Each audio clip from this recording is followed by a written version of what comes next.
Dando sequência aos nossos trabalhos, vamos ter agora o painel sobre a globalização, as políticas econômicas e seus reflexos no combate ao trabalho infantil.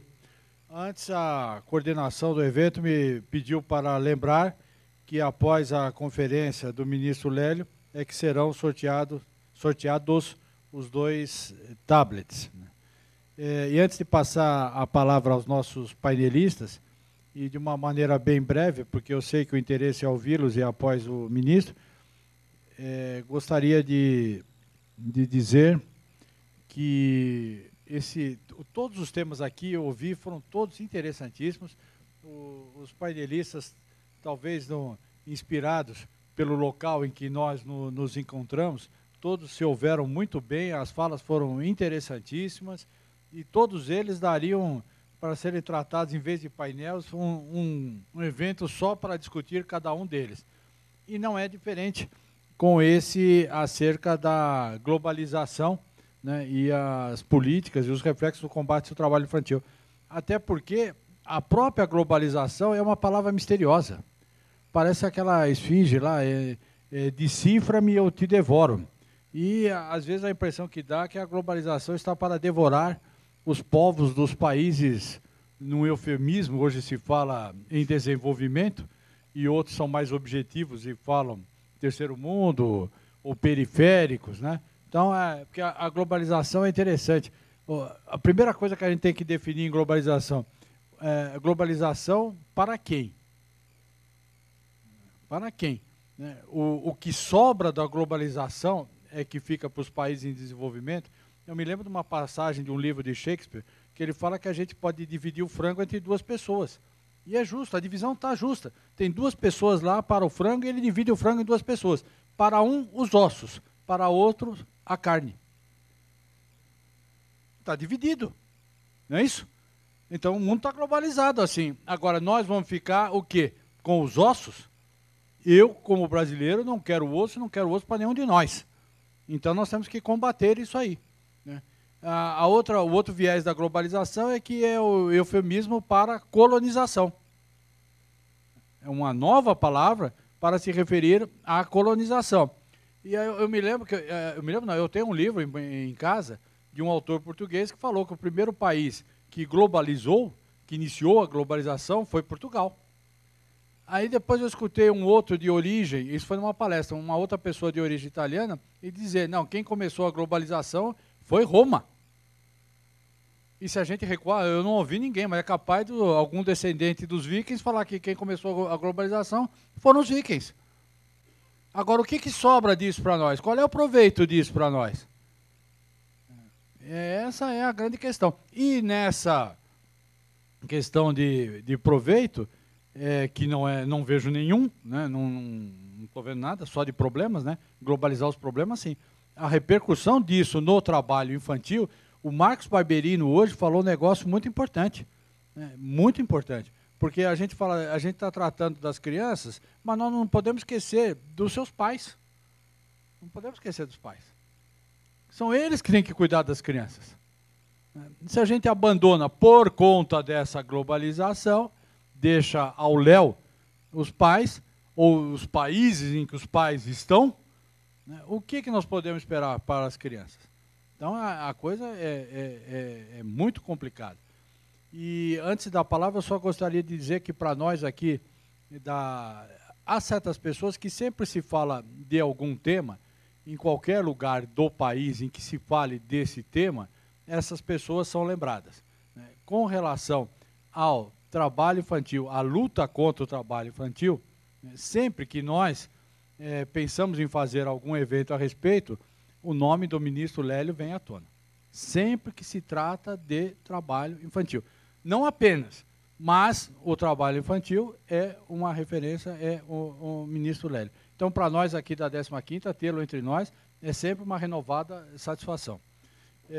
Eu vou passar já a palavra, porque eu sei que a hora, alguns falam a hora urge, né, outros a hora corre, mas de qualquer forma eu tenho que cumprir só a minha parte aqui.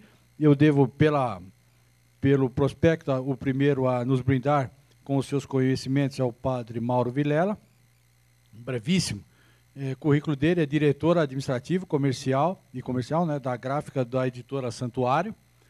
Tem como formação filosofia, teologia, psicopedagogia, mestrado em teologia moral em Roma, MBA em administração pela FGV em São Paulo. Então, eu, sem maiores delongas, eu passo a palavra para o senhor. Muito boa tarde para todos. Muito obrigado pela oportunidade da gente poder conversar nessa tarde. Eu só gostaria... Só gostaria de dizer de início, eu sou missionário redentorista da Congregação dos Padres que trabalham aqui no Santuário e trabalho na editora Santuário, uma empresa que está comemorando 116 anos de vida. Nossa empresa, ela é uma entidade filantrópica, não tem fins lucrativos. O superávit da empresa sustenta 8 projetos sociais que nós chamamos de CAS. Esses CAS estão esparramados, 7 no estado de São Paulo e 1 no estado de Minas Gerais. Temos algumas pessoas que trabalham no CAS aqui do Potim e de Aparecida, que estão aqui. E é uma tentativa, né, uma contribuição muito pequena nossa para a erradicação do trabalho infantil, onde nós podemos oferecer algo a mais para que essas crianças possam ir à escola e possam ter um reforço escolar e algo que talvez não estejam tendo em suas famílias. Então, são 80 crianças atendidas no CAS do Potim na parte da manhã, 80 aproximadamente na parte da tarde e 70 crianças aqui no CAS de Aparecida.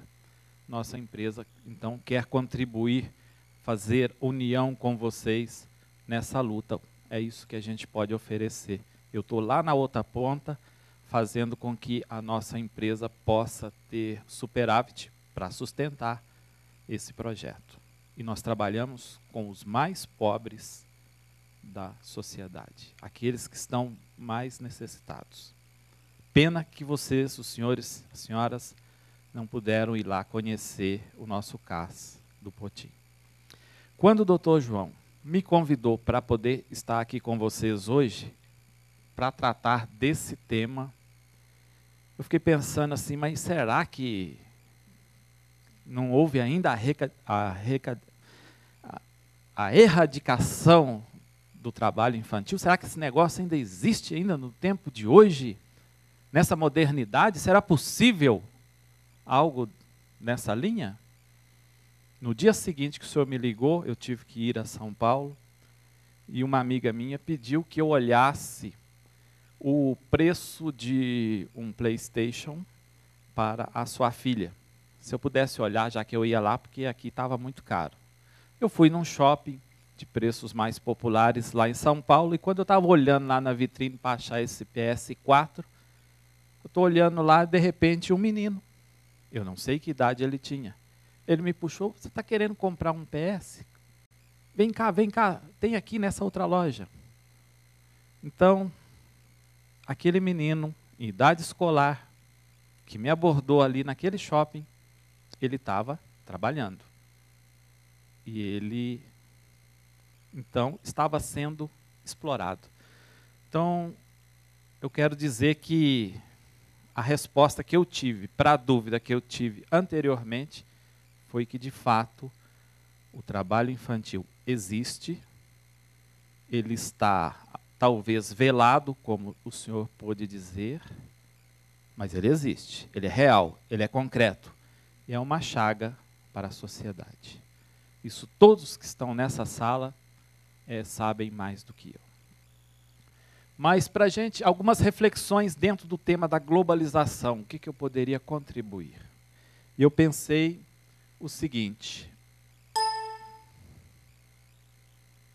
eu pensei de começar com uma pequena história que é uma lenda, que resume um pouco do trabalho da Igreja Católica desde o princípio. É um resumo, um simples resumo, um jeito de contar.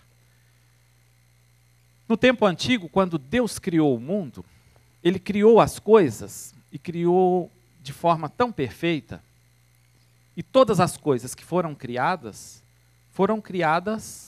para servir a melhor, a maior e a mais perfeita das criaturas que Deus criou, o homem, a mulher. Deus criou tudo de forma perfeita para que o homem e a mulher pudessem ter vida, vida em abundância, e pudessem simplesmente encontrar a felicidade. Penso que a felicidade é a vocação primeira do homem e da mulher. E Deus quis isso. E Deus oferece isso. E nós, ao termos a vida, nós buscamos constantemente a nossa felicidade. É algo inerente ao ser humano. Só que no decorrer da caminhada dos homens e mulheres, eles foram se distanciando da afetividade que Deus tinha com eles e que eles tinham com Deus. E quando a gente se afasta da afetividade de Deus, a gente cria situações ruins, ou seja, o mal entra em nossa vida. E com o mal vem todas as definições que vocês conhecem muito bem sobre o mal, que nós não vamos tratar aqui. Mas com o mal vem a infelicidade, o contrário da nossa vocação. E Deus quis comunicar-se com as pessoas para relembrar quem Ele é. Qual a sua essência? Qual o seu verdadeiro nome? Então Ele jogou lá do céu uma medalha de ouro. E essa medalha estava escrito o verdadeiro nome de Deus. Só que com o decorrer dos tempos, o nome de Deus foi sendo apagado e aí já estava com dificuldade de ler o verdadeiro nome de Deus. Daí que os judeus entenderam o que estava escrito nessa medalha, a perfeição, a majestade. Deus é perfeição. Os gregos, talvez por causa da filosofia, eles entenderam que estava escrito aí beleza, conhecimento. Os romanos, sabedoria. Mas um pescador da Galileia lavou bem essa medalha e entendeu que lá estava escrito amor. Amor é aquela palavra que dá significado à vida, que é a essência de Deus e é o sentimento maior de Deus para conosco. E a missão da igreja e a missão de todas as religiões que querem o bem, que são honestas, elas pregam isso. Amor. É o amor, é a missão essencial. Levar o amor às pessoas para que as pessoas vivam em harmonia, vivam no amor, e esse amor possa ajudar a gente a buscar a vocação primeira, que é a felicidade. Então, a essência de Deus é o amor. Ora, se a essência de Deus é o amor, se nós acreditamos nisso, se a igreja pregou tantos e tantos anos isso, essa definição, se tanta gente de boa vontade falou disso, por que que existe ainda o trabalho infantil, essa exploração de um menor, essa chaga da sociedade? Entre tantos males que aí existem. Poxa, se Deus é amor, se Ele nos cria por amor, se Ele nos coloca a possibilidade de amar as pessoas, por que que ainda existe na nossa sociedade esta chaga? Para tentar explicar isso, eu vou pegar uma obra de Alberto Camus, intitulada Calígula. Camus quer dizer nesta obra que Calígula entendia que para se buscar a felicidade, você não pode ter nenhuma distração na sua vida. E a distração, ela acontece pela afetividade que a gente tem com as pessoas. Então, para Calígula, a pessoa, para ser realmente feliz, ela tem que ser egoísta. Ela tem que olhar só para si. E ela tem que usar de toda a sua capacidade para explorar o outro, para retirar do outro tudo que ele possa oferecer para me dar prazer, para resolver as minhas questões, para me ajudar nos meus interesses. Então, a felicidade para Calígula é simplesmente estar satisfeito com a vida. E esta é a busca que Calígula fez em toda a sua vida. Então, ele chegou lá quase no final da sua existência, entendendo que poucos homens e mulheres, ao final de sua existência, têm a sensação de serem felizes ou de tê-lo sido. Por quê? Porque no caminhar da nossa vida, a gente vai se distraindo com as pessoas e a gente vai tendo encontros afetivos com as pessoas e a gente vai amando as pessoas e o amor às pessoas faz mal para a busca da felicidade, segundo Calígula. Então, essa distração atrapalha a busca da meta. Então, a afetividade, ela faz com que a pessoa caminhe para finalidades secundárias, que não é a meta da felicidade pessoal. E a afetividade retira a preciosidade da energia da pessoa em busca da felicidade. E a pessoa atada de afeto a outra se depara com as palavras amor, amizade, lealdade. No conceito de Calígula, isso não pode existir. Então, a felicidade, ela é egoísta. E para ser feliz, a gente tem que ser fechado em nós mesmos. Nós temos que explorar o outro em profundidade, e o outro é um objeto simplesmente para me satisfazer. O outro existe para ser usado. E para ser feliz, devemos ser egoístas. Pensar somente em nós mesmos e colocar os pés em cima da cabeça do outro. O egoísmo é a pessoa voltada para si. Aquele que roda ao redor de si mesmo. Essa palavra ensimesmado que alguns falam, mas que não existe, mas que a gente entende. Ou seja, é a pessoa que fica eternamente olhando o seu umbigo. Nós acreditamos que existe essa praga do trabalho infantil, onde uma criança, um indefeso, um menor, é explorado, porque existem pessoas em si mesmadas, pessoas que ficam eternamente olhando o seu umbigo, pessoas que querem enriquecer-se mais, pessoas que não querem cumprir a justiça definida por Aristóteles, dar a cada um o que esse merece. Ora, se eu tenho um trabalhador e já tenho a lei que é pedagoga, que já me garante, já me diz, já me ensina o que eu tenho que cumprir para com esse meu colaborador, por que eu tenho que sair dessa lei que já diz, que já prevê, que já me ensina? É simplesmente porque eu estou sendo egoísta, porque eu estou olhando os meus interesses.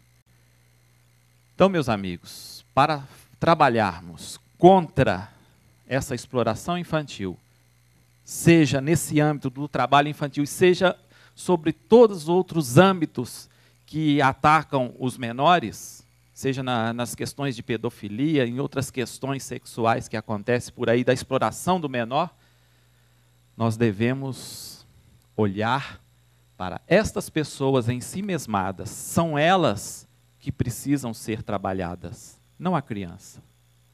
Não tanto a criança. Porque as iniciativas com as crianças são inúmeras. Vocês estão fazendo esforços hercúleos para oferecer algo a mais. A legislação já é clara, os senhores entendem muito bem, eu não entendo bem da lei. Mas como trabalhar com essas pessoas? Como trabalhar com essa pessoa que é ensimesmada e que explora esse menor? Como? É o grande desafio, é a pergunta que nós nos fazemos. Agora, para ainda ilustrar isso, eu queria dizer sobre a lógica do cisne negro. Antes da descoberta da Austrália, as pessoas acreditavam que os cisnes só poderiam ser brancos. O conhecimento era: cisnes são brancos, eles não são de outras cores. Mas com a descoberta da Austrália, descobriu-se também que cisnes podem ser negros também. Muitas vezes, a gente fica imerso em nossos problemas, em nosso trabalho, em nossa vida familiar, nas coisas que fazemos, e às vezes a gente não quer olhar ao redor. E às vezes, algumas coisas que nós acreditamos que são dogmas, eles são leis para nós. E parece que acontece na nossa sociedade isso. Pessoas que não acreditam que exista o trabalho infantil. E quando a gente fala de políticas públicas, dentro da globalização atual, talvez, dentro do nosso país, existam pessoas que estão lá na alta esfera do poder público, que também não está conseguindo enxergar isso, ou que talvez não queira enxergar. É como aquela pessoa que sabe que o cisne negro existe porque viu, mas não quer acreditar, porque cisnes, a gente aprendeu que sempre foram brancos. Então é preciso quebrar esses paradigmas. E como nós vamos quebrar os paradigmas dessas pessoas que já possuem uma consciência formada e são pessoas que exercem cargos públicos de poder e que não estão querendo contribuir para que iniciativas como a dos senhores e senhoras possam dar resultado. Por exemplo, o Dr. João falou aqui da verba escassa que possui para um evento desse tamanho. E o evento, para dar resultado, ele precisa de verba, para que ele possa poder deslanchar de forma. Por exemplo, temos tantas televisões aqui no Vale do Paraíba. Onde é que estão essas televisões para vir mostrar isso que vocês estão fazendo aqui? Os jornais, os meios de comunicação, eles estão aí para falar certas coisas, para criticar certas coisas, mas iniciativas boas, são poucos os meios de comunicação que têm a coragem de mostrar. São pessoas que estão presas na lógica do cisne negro.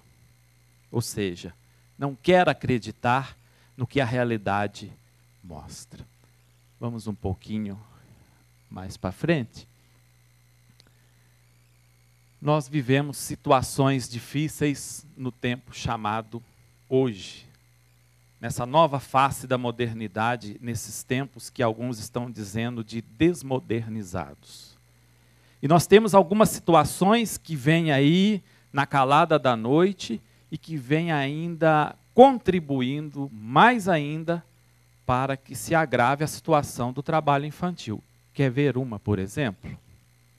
Essa imagem aí, ela é terrível. Eu até nem queria mostrar, mas como ela foi altamente explorada pelos meios de comunicação, ela por si só diz. Nós vivemos um tempo chamado hoje, em que nós temos um problema mundial, que são as pessoas que não possuem o seu lugar. E essa crise econômica que nós vivemos em nosso país agora, vem contribuindo para que aqui em nosso país também haja muitos que não têm mais lugar, com esses 16 milhões de desempregados, que vão se deslocando alguns aí para outros polos, e trazem em seu bojo seus filhos. Seus filhos que se tornam vulneráveis porque o pai não tem emprego e que são facilmente explorados por esses que ficam ensimesmados olhando o seu umbigo e querem retirar o pão do pobre. Então, é uma situação que a gente não pode tampar os nossos olhos, né? As fugas dessa população são as mais variadas, né? Mas o desemprego cria em nosso país essa migração. Além de quase 60 milhões de refugiados devido a guerras, à pobreza, à violência, à perseguição política, religiosa, que estão migrando. E aí a gente pensa, aqui no nosso país não está vindo tanta gente. Aí a gente se engana, porque eles estão vindo sim. 1 em cada 113 pessoas no planeta é solicitante de refúgio. É deslocada interna ou refugiada. É a última pesquisa que tem da Acnur do dia 20 de junho de 2016. Agora, olha aqui um dado da Polícia Federal, né, até dia 20 de março de 2016. Eu não consegui nenhum dado mais recente, mas simplesmente para ilustrar. Vejam, solicitações de refúgio aqui no Brasil, de 2010, 2011, 2012, 13, 14, 15. Olha, 14 e 15 bate quase o mesmo tanto. Poderia ser uma pessoa, uma família, mas é um ser humano. Um ser humano tem o mesmo valor do que 28 mil seres humanos. E certamente, desses 28.670 de 2015, provavelmente 40% são crianças.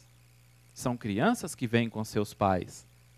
Como, por exemplo, uma família síria que está aqui na vizinha cidade de São José dos Campos. Lá em São José dos Campos tem uma missa para estrangeiros em inglês. E o padre que foi celebrado domingo passado é que me contou que estava conversando, né, com esse senhor que veio, né, que foi tudo destruído lá. Ele tinha um restaurante e foi tudo destruído e ele juntou tudo que ele conseguiu e veio com a família. Está morando aqui em São José dos Campos. E ele não conseguiu ainda emprego. E ele tem 2 filhos em idade escolar. Tem muita dificuldade com a língua, muita dificuldade. Estão lá. Então, é um problema que está aqui, gente, em nosso país, né? Que vem agravar mais ainda. Se o pai tem dificuldade de emprego e aparece um ensimesmado que vê lá e quer explorar, esse menino não vai explorar? Vai. Por isso, os mecanismos de defesa dessas crianças precisam ser mais reativados, precisam ser mais conhecidos. São situações concretas que nós vamos vivendo e a gente pode ir citando outros exemplos, e aqui eu vou ser mais breve, porque temos ainda mais.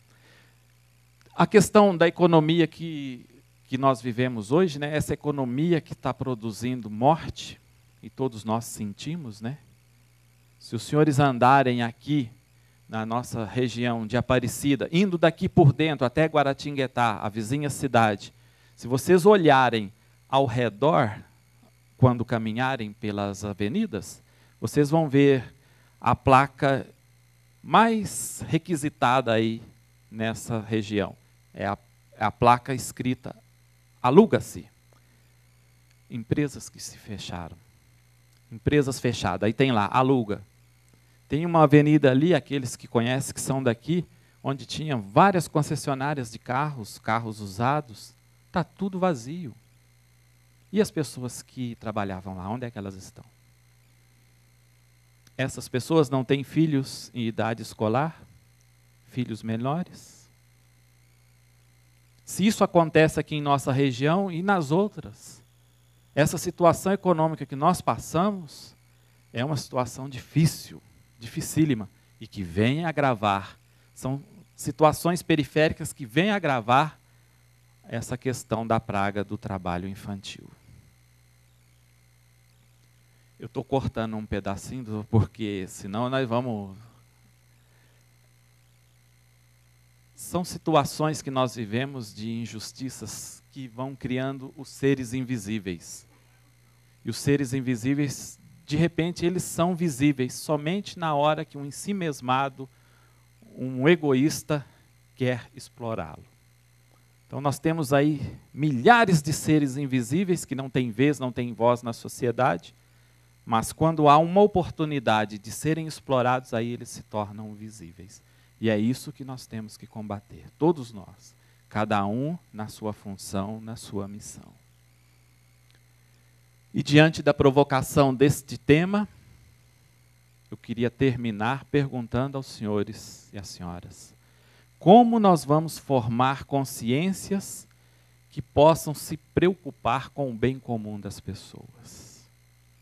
Eu acho que a tarefa primordial de todos nós, dos senhores que trabalham diretamente na justiça, como juízes, promotores, as senhoras, vocês que trabalham em alternativas para que a criança esteja na escola, para que a criança não seja explorada, a todos nós que podemos fazer alguma coisa na sociedade, nós precisamos formar as consciências das pessoas.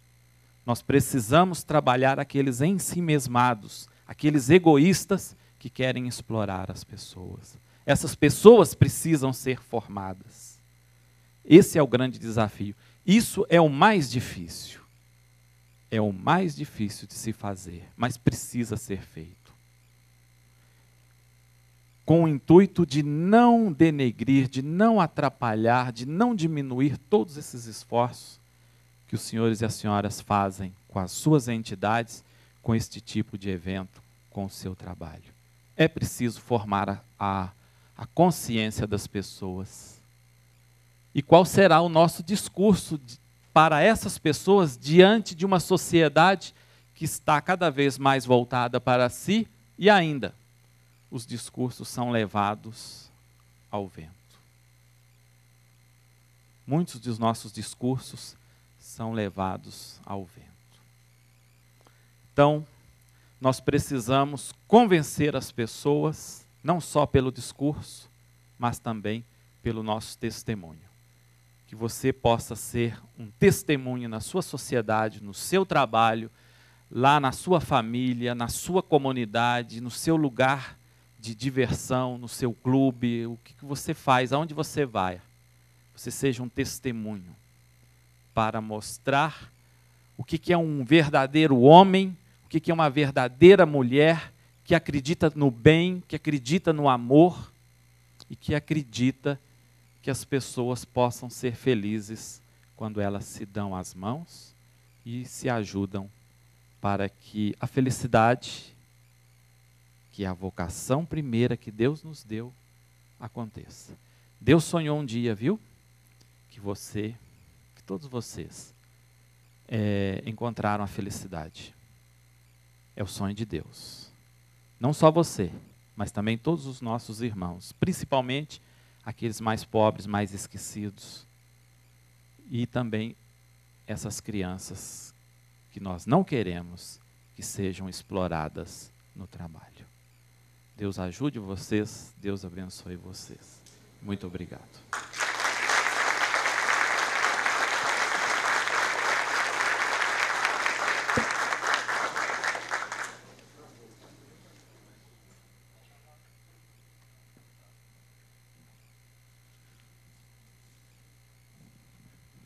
Cumprimento o padre Mauro Vilela pela sua brilhante e humana, extremamente humana fala, e quisera eu que alguns responsáveis pelos destinos do Brasil estivessem aqui para poder ouvi-lo, e quem sabe, porque aqueles corações não são que nem os nossos, né, eles são mais empedernidos, mas quem sabe, ou podemos acreditar que eles se sensibilizariam. Vou passar a palavra rapidamente para o doutor José Roberto Dantas Oliva,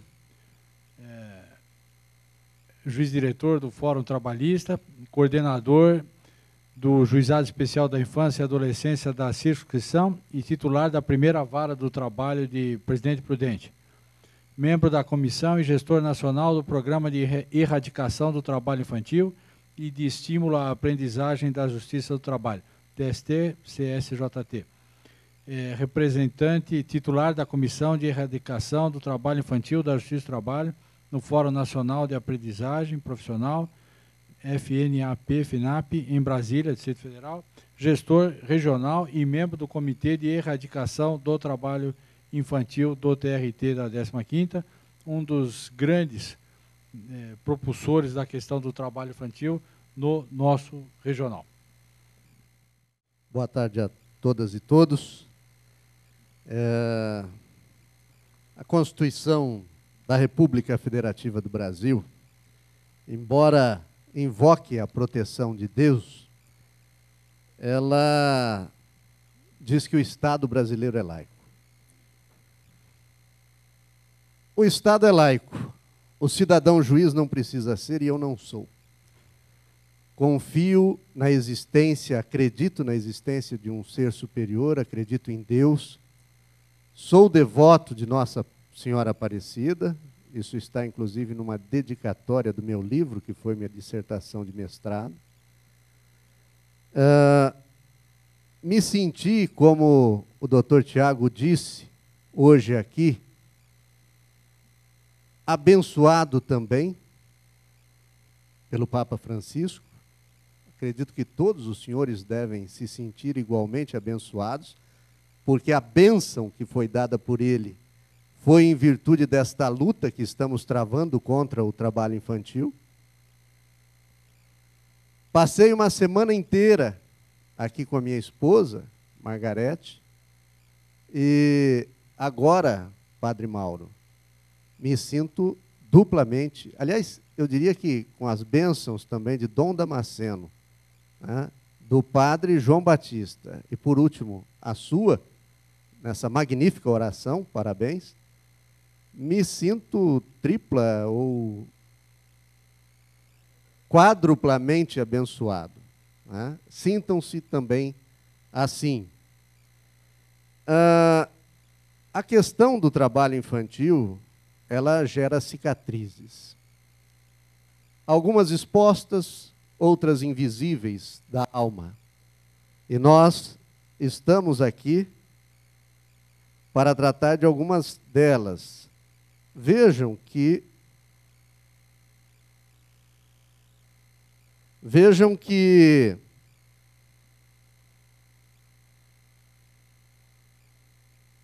essas cicatrizes, especialmente aquelas que não são visíveis, aquelas da alma, têm aniquilado a perspectiva de futuro de nossas crianças e têm gerado preocupação mundial. Um exemplo disto é a própria mensagem do Papa e essa semana que estamos aqui realizando. Eu quero cumprimentar a todos, na pessoa do coordenador da mesa, Francisco Alberto Peixoto da Mota Giordani, se me permitem, a todas as autoridades e a todas as pessoas que estão aqui presentes. E falar dessa preocupação mundial nos remete para a Organização das Nações Unidas, que, no ano passado, definiu para os próximos 15 anos, de 2016 a 2030, os 17 Objetivos de Desenvolvimento Sustentável no mundo, o que está intimamente ligado com o tema do nosso encontro, que é desenvolvimento econômico. O fim da pobreza é o primeiro deles. O segundo, que nos lembra alguma coisa, é o Fome Zero. Terceiro, saúde e bem-estar social. Quarto, educação de qualidade. 5, igualdade de gênero. Sexto, água limpa e saneamento. Sétimo, energia acessível e não poluente, não contaminante. Oitavo, trabalho decente e crescimento econômico. O nono, indústria, inovação e infraestrutura. O 10º, redução das desigualdades. O 11º, cidades e comunidades sustentáveis. O 12º, produção e consumo responsáveis. 13º, ação pelo clima. 14º, vida submarina. 15º, paz, justiça e instituições sólidas. 16º, vida de ecossistemas terrestres. E 17º, alianças para alcançar os objetivos. Estes são os 17 Objetivos de Desenvolvimento Sustentáveis da Organização das Nações Unidas, e esses objetivos estão relacionados ao tema que estamos tratando neste último painel de hoje. 2 deles nos dizem respeito mais diretamente: trabalho decente e desenvolvimento econômico, e educação de qualidade. Em relação ao objetivo número 8, ele é composto de 12 metas, e nós vamos tratar de apenas uma delas, a 8.7, que é esta meta que, vejam, isso foi criado pelos países do mundo e para os países do mundo. São compromissos assumidos por eles, independentemente do grau de desenvolvimento que estejam hoje, para os 15 próximos anos. E um deles é este que está aí: adotar medidas imediatas e eficazes para erradicar o trabalho escravo, o trabalho forçado, por fim às formas modernas de escravidão e o tráfico de seres humanos, e assegurar a proibição e eliminação das piores formas de trabalho infantil. Notem que, para as piores formas de trabalho infantil, não há nenhum prazo assinalado pela Organização das Nações Unidas. Por que não há prazo? Porque, como foi dito aqui já anteriormente, o Brasil havia assumido o ambicioso compromisso de erradicar as piores formas até 2015, quando o mundo havia se comprometido a erradicar as piores formas até 2016. Abandonamos 2015, estamos terminando 2016, e as piores formas de trabalho infantil continuam existindo aí. Então, não há mais prazo no mundo, porque para o mundo 2016 era o prazo para erradicar as piores formas de trabalho infantil.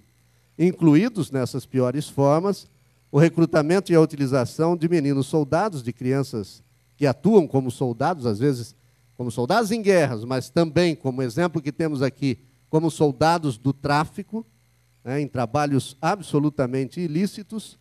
E o mais tardar em 2025, a meta 8.7, o mundo deve pôr fim ao trabalho infantil em todas as suas formas. Aqui, também ressaltando o que já foi dito, 2020 era a meta da Organização Internacional do Trabalho. Talvez antevendo a ONU que esta meta não seria igualmente cumprida, e não seria mesmo, acertadamente dilatou para 2025. Então, 2025 é o nosso tempo final para erradicar todas as formas de trabalho infantil no país, no Brasil e no mundo. E eu acredito, talvez seja otimista demais, né? O Tárcio já disse que não acredita que em 2025 erradicaremos todas as formas, mas eu acredito sinceramente que, se continuarmos agindo como estamos aqui, o Brasil, que já deu exemplo ao mundo, tem condições, sim, de erradicar todas as formas de trabalho infantil até 2025. O trabalho infantil é tão grave, ele mutila, ele mata, ele destrói, ele aniquila a perspectiva das crianças de um futuro melhor, que, para que nós compreendamos a gravidade disso, basta olhar essa imagem. 3 crianças, talvez a idade delas gire em torno de 5 anos de idade, que é a faixa que começa a ser pesquisada o trabalho infantil no mundo. Olha, nós temos aqui, dos 5 aos 17 anos no mundo, isso são dados de 2012, os últimos que se tem conhecimento pela OIT, 168 milhões de crianças e adolescentes trabalhando, o que corresponde a 11% da população mundial nessa faixa etária, sendo explorados, né? Sendo que mais da metade delas, 85 milhões, naquelas que são consideradas as piores formas de trabalho infantil. Agora, eu tenho 3 netos. O maior tem 5 anos de idade. Quando eu olho para essas crianças e imagino que poderia ser o meu neto mais velho, de 5 anos, o quarto está vindo aí, né? é o quarto neto. Quando eu imagino que poderia ser um dos meus netos, aí eu compreendo e peço que vocês também se coloquem na mesma condição, imaginando que poderiam ser seus filhos, netos, um parente, um primo, um sobrinho. Aí eu consigo entender a gravidade dessa situação. E no Brasil, a situação também é extremamente grave. Quando o país aderiu ao Programa Internacional para a Eliminação do Trabalho Infantil em 1982, esse programa é da OIT, nós tínhamos 8.400.000 crianças e adolescentes de 5 a 17 anos trabalhando. A PNAD, a Pesquisa Nacional por Amostra de Domicílios do IBGE, em 2013, registrou que havia 3.188.000 crianças e adolescentes. Notem que foi um avanço significativo. Saímos de 8.400.000 para 3.188.000. Só que a PNAD do ano seguinte, ela mostrou uma inflexão na linha que era descendente. E aí subimos, além da desaceleração, que é possível perceber só por esses números, né? Além da desaceleração na redução, o que já vinha ocorrendo, ocorreu pior, né? Houve essa inflexão e hoje o Brasil tem 3.331.000 crianças e adolescentes sendo explorados na faixa dos 5 aos 17 anos. Um aumento terrível, um aumento terrível. Era para comemorar dos 8.400.000 para os 3 milhões? Não, não é para comemorar absolutamente nada. Enquanto nós tivermos uma criança, um adolescente, antes da idade mínima, trabalhando no país, a luta não pode sequer sofrer desaceleração, né? Porque não há nada para comemorar. Só teremos a comemorar quando erradicarmos todas as formas de trabalho infantil. Essa fotografia mostra numa praia na Bahia, no vilarejo de Mangue Seco, essa fotografia é minha, janeiro de 2013, crianças trabalhando. Eu tenho utilizado, em algumas ocasiões, o Disque 100. Utilizem também. É importante denunciar. E o Disque 100, que é fácil lembrar, ele distribui para os órgãos competentes, você pode se identificar ou não. Depende exclusivamente de você. Quando estava em férias em Maceió, virei notícia. Juiz de São Paulo denuncia trabalho infantil na Praia do Francês. Fiquei sabendo muito tempo depois que tinha virado notícia naquele Google que você dá em o seu nome. Né? Um menino, Leandro, de 8 anos de idade, trabalhava vendendo queijo na praia, com aquele caldeirão fumegante, né, com brasa. Tinha uma marca, uma ferida no nariz, marcado pelo sol. Né? E o que eu soube é que Marechal Deodoro depois tomou. Marechal Deodoro é o município ao lado de Maceió, em que está a Praia do Francês. Tomou providências, então isso me deixou bastante contente. Então, denunciem quando vocês encontrarem alguma situação de trabalho infantil, liguem, Disque 100, que ele vai entrar em contato. A Secretaria da Presidência da República vai entrar em contato com o Conselho Tutelar, com o Ministério do Trabalho, com o Ministério Público do Trabalho, com quem de direito, para que as providências sejam efetivamente tomadas naquele caso. Feira livre, só podemos pensar em feira livre de trabalho infantil. Tá? E essa feira livre, essa foto é de agosto de 2014, em Vitória, no Espírito Santo, vocês verificam aqui um adolescente e uma criança trabalhando. Tá? Aqui dados da PNAD, que eu vou passar rapidamente, porque o tempo é escasso, apenas divisão por regiões, daqueles 3.331.000, em números absolutos, o Nordeste e o Sudeste são os que têm maior número de trabalhadores infantis. Por gênero também, a maioria do gênero masculino, exceto na questão do trabalho doméstico, porque aí a maioria absoluta é do gênero feminino, normalmente meninas da raça negra.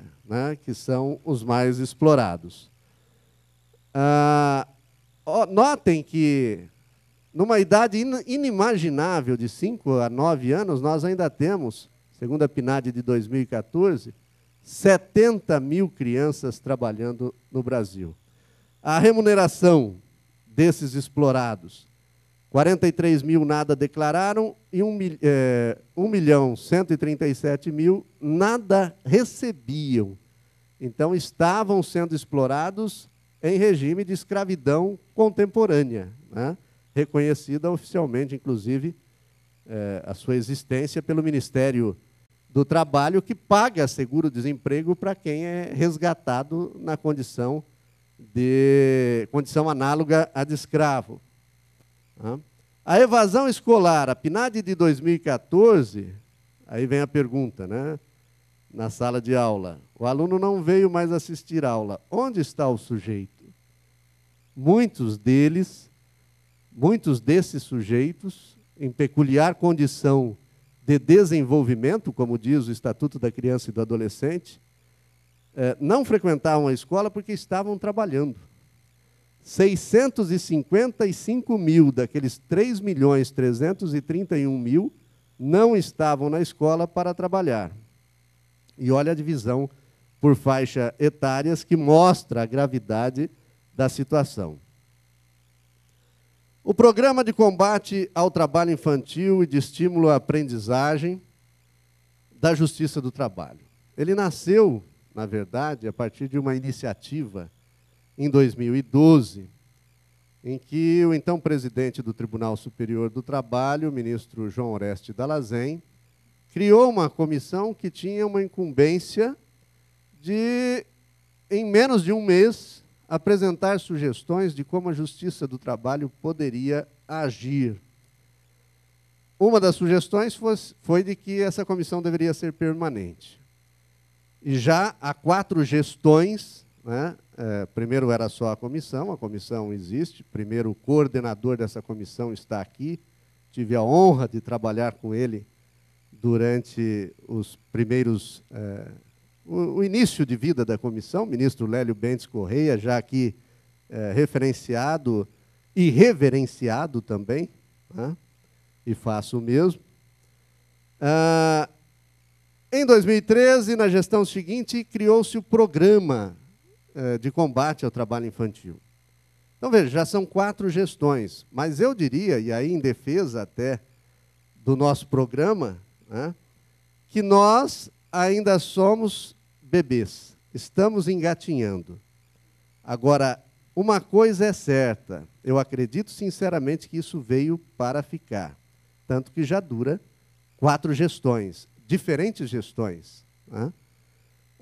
Por último, agora houve a modificação do nome de Programa de Erradicação do Trabalho Infantil e de Proteção ao Trabalho do Adolescente, nós passamos a ter o nome de Programa de Erradicação do Trabalho Infantil e de Estímulo à Aprendizagem, evidentemente sem abdicar da proteção que o trabalhador adolescente tem que ter, né? Agora, esse programa envolve os 24 tribunais regionais do trabalho do país. E o nosso está fazendo e fez muito também por essa causa, né? Começou na gestão do desembargador Flávio Cooper, que criou um comitê de erradicação do trabalho infantil. Depois criou o GEA e instalou o primeiro GEA, Juizado Especial da Infância e da Adolescência. E agora, né, na gestão do presidente Lorival, que também deu todo o apoio que o comitê, sob a presidência do desembargador João Batista, necessitou, né, instalou outros 9 juizados da infância e da adolescência. E já que o desembargador Cooper mencionou, presidente Fernando Borges, né, esperamos agora pela especialização em 2º grau, já sabendo que o presidente Lorival encaminhou a Vossa Excelência o estudo. Então, eu creio sinceramente que o engajamento e a institucionalização desse programa de combate na Justiça do Trabalho, primeiro, deu uma visibilidade muito maior a essa luta. Claro que existiam e continuam existindo parceiros importantíssimos. Nós apenas ingressamos numa rede que já existia e que o Ministério Público do Trabalho era e continua sendo, sem dúvida nenhuma, referência nessa luta incansável contra o trabalho infantil. Mas estamos tentando também fazer a nossa parte. Tanto que, no final do ano passado, o meu colega Tárcio já mencionou, né, o programa lançou uma campanha que foi veiculada na Rede Cinemark e nas emissoras de televisão. E essa campanha me permitia até dar uma modificadazinha no nome. A campanha chama Trabalho Infantil. Você não vê, mas ele existe. Eu diria que, em muitas situações, a gente vê. O problema é que a gente não enxerga. Não enxerga aquilo como problema. Nas grandes cidades, por exemplo, quem não vê crianças trabalhando nos semáforos, vendendo balas e outras coisas? E aí você passa, fica esperando abrir o semáforo e olha até com certa irritação quando uma criança vem te oferecer uma bala ou alguma coisa, e vai embora, como se aquilo não lhe dissesse respeito. Então, você viu. O problema é que você não enxergou aquilo como um problema. Deveríamos ter feito o quê? Diz que 100, denunciado, tomado providências. É isso que todo cidadão deve fazer. Uma outra questão que já foi bastante tratada hoje aqui é a questão da educação. E eu vou me permitir falar também muito rapidamente sobre a elevação da idade mínima. A questão da educação tem alguma coisa a ver com o trabalho infantil? Tem tudo a ver. As coisas estão diretamente imbricadas, relacionadas. O legislador brasileiro modificou o artigo 208 da Constituição da República e, no ano seguinte, a Lei de Diretrizes e Bases da Educação Nacional também foi alterada para dizer o seguinte: hoje, a educação básica é obrigatória dos 4 aos 17 anos de idade. Aqui eu errei, viu? Não é 18, é dos 4 aos 17 anos de idade. Tá? Claro que às vésperas de completar 18, porque numa situação normal de não retenção do aluno, ele começa o ensino médio aos 15 anos, depois 16, 17, encerra o ensino médio às vésperas de completar 18. Pois bem, isso tem a ver com o trabalho infantil? Tem. A Convenção 138 da Organização Internacional do Trabalho, no artigo 1º diz que deve haver elevação progressiva da idade mínima, e no artigo 2º, item 3, diz que a idade mínima para o trabalho não poderá ser inferior à do término do ensino compulsório. Bom, então vamos raciocinar juridicamente. Convenção Internacional da OIT, que versa sobre direitos humanos, direitos fundamentais, direito ao não trabalho antes da idade mínima, que foi ratificada pelo Brasil, para mim ingressa, em se tratando de convenção que trata de direitos humanos, ingressa no plano constitucional, para a maioria talvez no plano supralegal, quer dizer, abaixo da Constituição, mas acima das leis. Agora, independentemente disso, uma vez ratificada, a Convenção passa a integrar o ordenamento jurídico interno.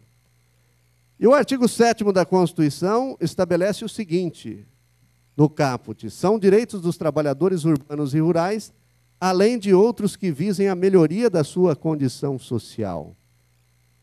E não há dúvida que esta é uma situação, se você assegurar efetivamente escola, educação dos 4 aos 17 anos, é muito melhor do que ingressar precocemente no mercado de trabalho.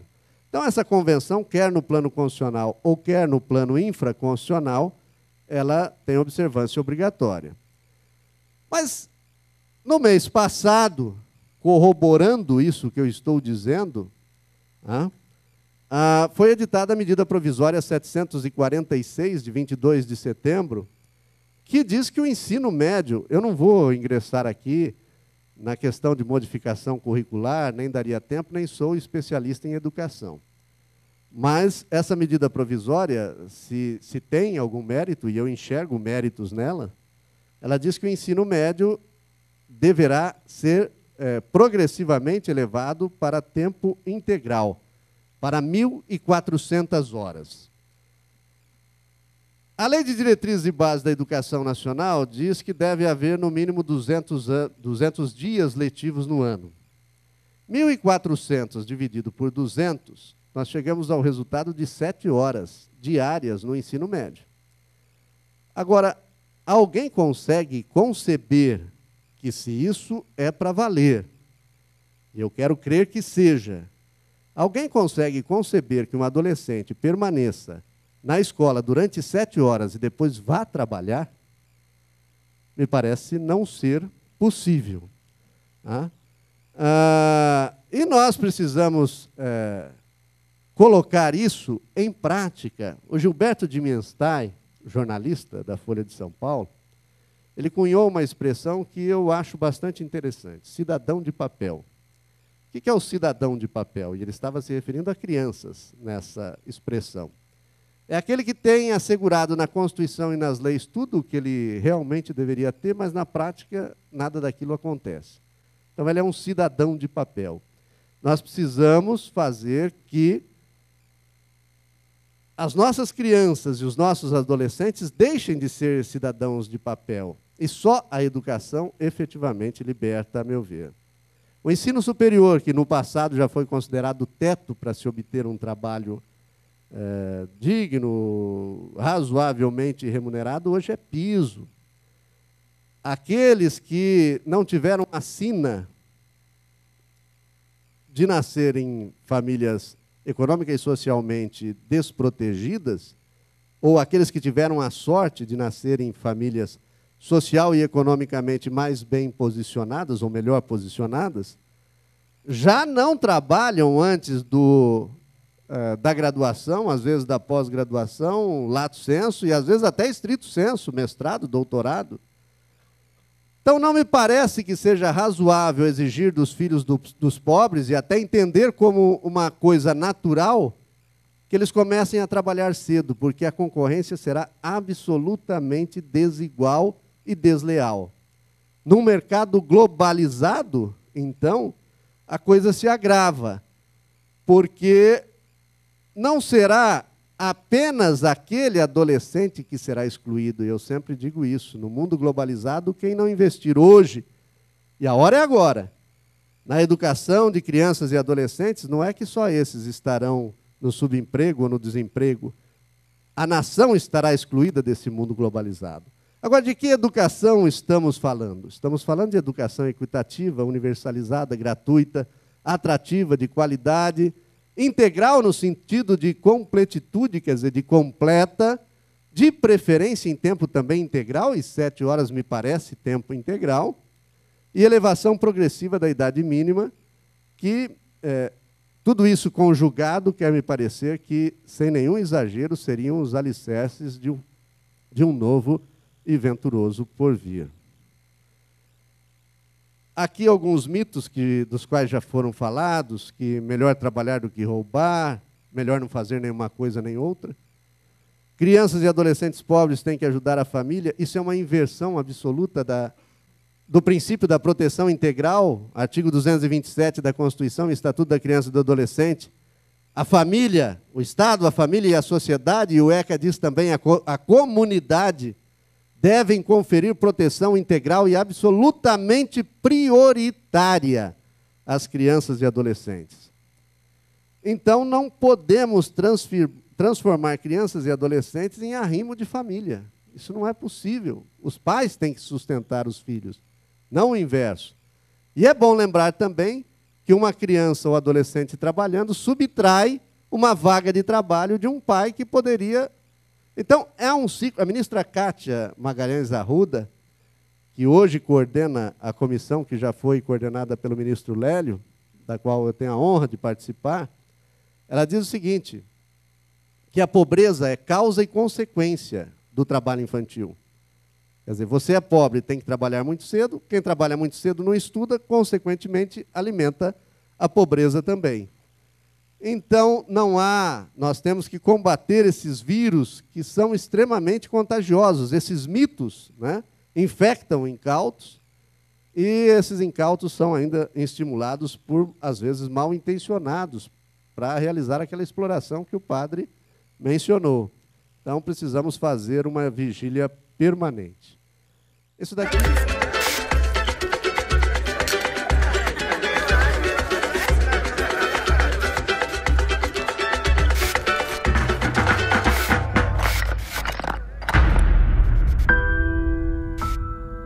José tem 9 anos e tem sua infância destruída trabalhando em uma carvoaria. Isso precisa mudar. Trabalho infantil. Você não vê, mas existe.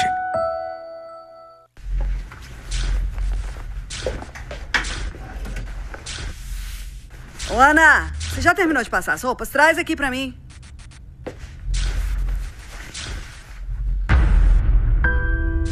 Ana tem 13 anos e teve sua infância destruída trabalhando como doméstica. Isso precisa mudar. Trabalho infantil.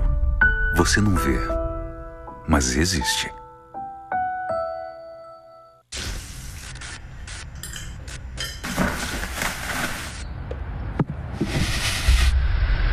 Ô, menina, anda logo. Tira isso daí. Para trabalhar. Maria tem 10 anos e tem sua infância destruída trabalhando em um lixão. Isso precisa mudar. Trabalho infantil. Você não vê, mas existe.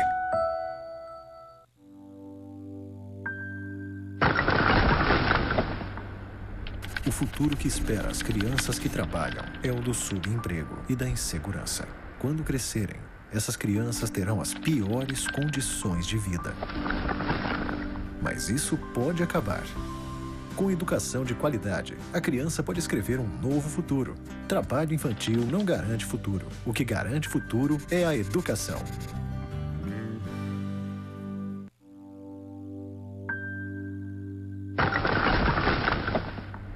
Nenhuma criança está segura trabalhando. Muitas estão em condições próximas da escravidão. Não ajude a perpetuar o trabalho infantil, criando um ciclo vicioso da pobreza. Essa realidade precisa mudar. Nem a rua, nem o trabalho. Crianças devem brincar e estudar. Descobri que eu posso ser quem eu quiser. Um super-herói e um astronauta. Posso conhecer a lua e o fundo do mar no mesmo dia. E às vezes, o que dá medo nem sempre é tão assustador assim. E que nada é mais importante do que ter amigos e família. E sei que amanhã é mais um dia cheio de novas descobertas. Mais de 3 milhões de crianças no Brasil não têm direito à infância. Toda criança merece ser criança.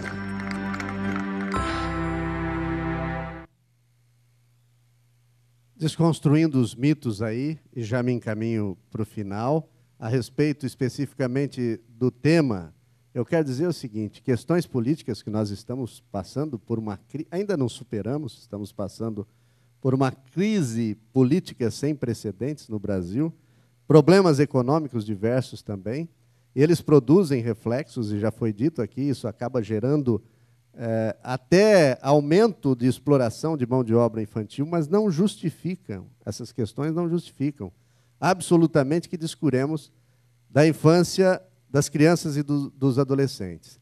Já foi dito que o trabalho infantil subtrai também vagas de adultos, promove a desqualificação, gera desemprego ou subemprego, e a exclusão também da própria nação de um mundo globalizado. E tem se pregado muito, ultimamente, flexibilização do direito do trabalho, né? Eu quero só lembrar o seguinte, em primeiro lugar, A Constituição estabelece lá as 3 hipóteses que, para mim, são exclusivas de flexibilização e qualquer outra prevalência de negociado sobre o legislado, a meu ver, é inconstitucional. Quais são essas 3 hipóteses? Redução por acordo ou convenção coletiva de salário, né? Redução de jornada com redução proporcional de salário e a jornada em turnos ininterruptos de revezamento. Fora destas situações, não há possibilidade alguma, a meu sentir, de flexibilização, respeitadas opiniões contrárias. Já houve anteriormente uma tentativa de prevalência do negociado sobre o legislado. A proposta, então, foi retirada do Congresso Nacional, mas hoje nós estamos aí, novamente, com propostas dessa natureza e com risco, pior ainda, de que essa flexibilização venha de forma jurisdicional. Isso me parece um risco extremamente grave. A questão das jornadas exaustivas, apenas para exemplificar. Se alguém ousasse defender, e depois foi esclarecido que ninguém defendeu isso, uma jornada de 80 horas semanais. Notem o seguinte, o nosso limite hoje é 44 horas semanais de trabalho. Isso vem desde a Revolução, é uma luta que vem sendo travada, essa questão da jornada, desde a Revolução Industrial. Os ingleses já diziam, 8 hours to work, 8 hours to play, 8 hours to sleep, 8 shillings a day. Ou seja, vamos dividir as 24 horas do dia em 3, 8 horas para trabalhar, 8 horas para o lazer, 8 horas para dormir, e 8 shillings, que era a moeda da época, para remunerar essas 8 horas de trabalho. Então, a luta é muito antiga para alguém chegar agora e falar, vamos pregar uma jornada de 80 horas. Aliás, se alguém pregasse isto, cabe lembrar que o artigo 149 do Código Penal prevê uma pena de reclusão de 2 a 8 anos e multa, além da pena correspondente à violência, para redução de pessoa à condição análoga à de escravo. Uma das hipóteses de escravidão contemporânea é justamente a jornada de trabalho exaustiva. Se nós pretendêssemos hoje praticamente dobrar o limite da jornada e defendêssemos isso, numa conclusão que não me parece tão absurda quanto a defesa de tantas horas de trabalho, seria possível chegar à conclusão... outra coisa antes disso. Se for contra criança e adolescente, essa redução de trabalho da pessoa humana à condição análoga de escravo, a pena é aumentada de metade, se for contra criança e adolescente. Então, nós sairíamos de 2 para 13 e de 8 para 12 anos de reclusão. Mas se alguém defendesse publicamente isso, a defesa pública de situação que configura crime, fato como criminoso, também é tipificada pelo Código Penal no artigo 287. Fazer publicamente apologia de fato criminoso. Pena de detenção de 3 a 6 meses ou multa. Então, me parece que defender, e repito, já foi esclarecido que ninguém defendeu isso, me parece que defender uma jornada de 80 horas seria até criminoso na situação atual. Então, para finalizar, como promover o trabalho decente, aquele que dignifica, eliminando o trabalho escravo, erradicando o trabalho infantil, e aí nós chegaremos até, como um dos objetivos, o objetivo 8 da Organização das Nações Unidas, ao trabalho decente, aquele que dignifica a pessoa como ser humano. Ele ainda não era Prêmio Nobel da Paz, mas o ministro Lélio o convidou para vir em 2012, e ele aceitou, para nossa alegria, satisfação e honra, no seminário que ocorreu no Tribunal Superior do Trabalho, idealizado e realizado pela Comissão e pelo Programa de Erradicação do Trabalho Infantil, então coordenados pelo ministro Lélio, Kailash Satyarthi, em 9/10/2012, naquele histórico seminário, ministro. Foram mais de 1.600 inscritos e mais de 1.000 que efetivamente participaram naquela ocasião. Ele disse o seguinte: eu não quero morrer antes de ver o fim do trabalho infantil. Se eu tiver que viver mais 100 anos, tudo bem. Mas aqueles que agirem agora, e os senhores estão agindo, farão parte da história, porque o trabalho infantil será brevemente apenas um fato histórico, que vocês vão contar para seus netos ou seus bisnetos, que eles lerão em livros de história que houve um mal em algum tempo que se chamava trabalho infantil, no Brasil e em todo o mundo, e nós temos que viver para ver esse dia. A menina Malala, também Prêmio Nobel da Paz agora, porque o Kailash dividiu com ela o Prêmio Nobel.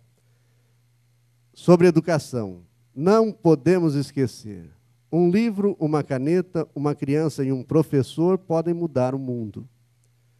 Nossos livros e nossos lápis são nossas melhores armas. A educação é a única solução. A educação em primeiro lugar. Para finalizar, a geração contemporânea tem o dever de assegurar a devida tutela do direito a uma existência digna, na qual é imanente o direito ao trabalho e ao não trabalho antes da idade mínima, não apenas para si, mas também para as gerações futuras. O direito e a justiça do trabalho são instrumentos para tantos. Muito obrigado.